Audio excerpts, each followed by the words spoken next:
Tata, এই দেখো কাঁকড়া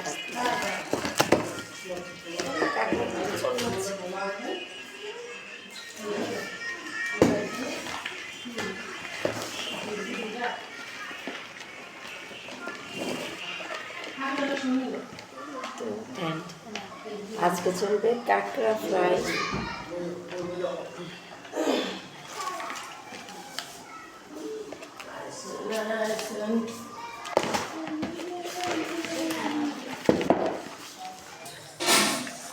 এই তো কাঁকড়া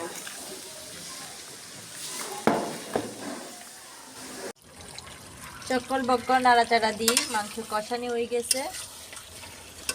খুন্তি দিয়ে কি সুন্দর লাড়াচাড়া চলতেছে, লাড়াচাড়া। এখন আবার আলু দিয়ে দিব। রান্না প্রায় শেষের দিকে। বাউরে আগুন তো বাইরে বাইরে হয়ে যায়, আবার নি গায়ে লাগে সাবধান। হ্যাঁ, সঙ্গে রান্তে যাবো। এখনো জিরবে পানি এসে গেছে খাওয়ার জন্য। বুঝি না, মাঝে মধ্যে আমাদের বাসায় মানে তেলাপিয়া মাছটা কেউ খেতে পছন্দ করে না, আবার মাঝে মধ্যে দেখা যায় কি কারাগারি লাগে যায়। মানে কারাগারি লাগে বলতে যেদিন কিনি মজা করি মাছটাকে হালকা করি ভাজি ভুনাভুনি করা হয়, ওই দিন এত সোয়াদ হয় মানে সবাই চেটেপুটে খায়। তো যেহেতু রান্না করলে মাছ তেমন একটা সবাই পছন্দ করে না, সেজন্য আজকে আর রান্না করব না।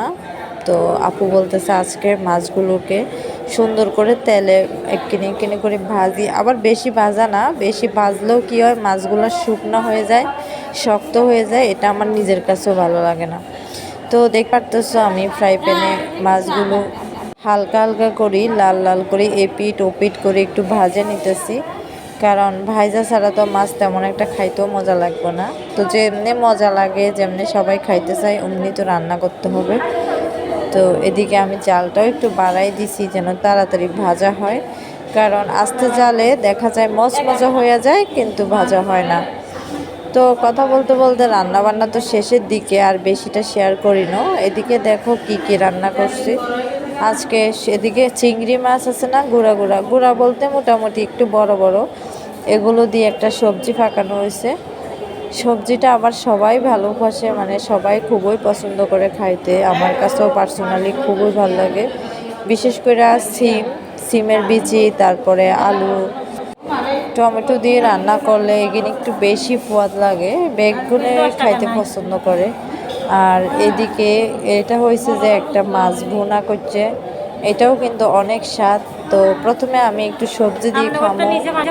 এই মাছটা দেখেই অনেক ভালো লাগতেছে, মানে কালারটাও অনেক সুন্দর আসছে। তো প্রথমে আমি আগে সবজি দিয়ে খাওয়া শেষ করব, তারপর আমি খাবো ওই মাছ দিয়ে।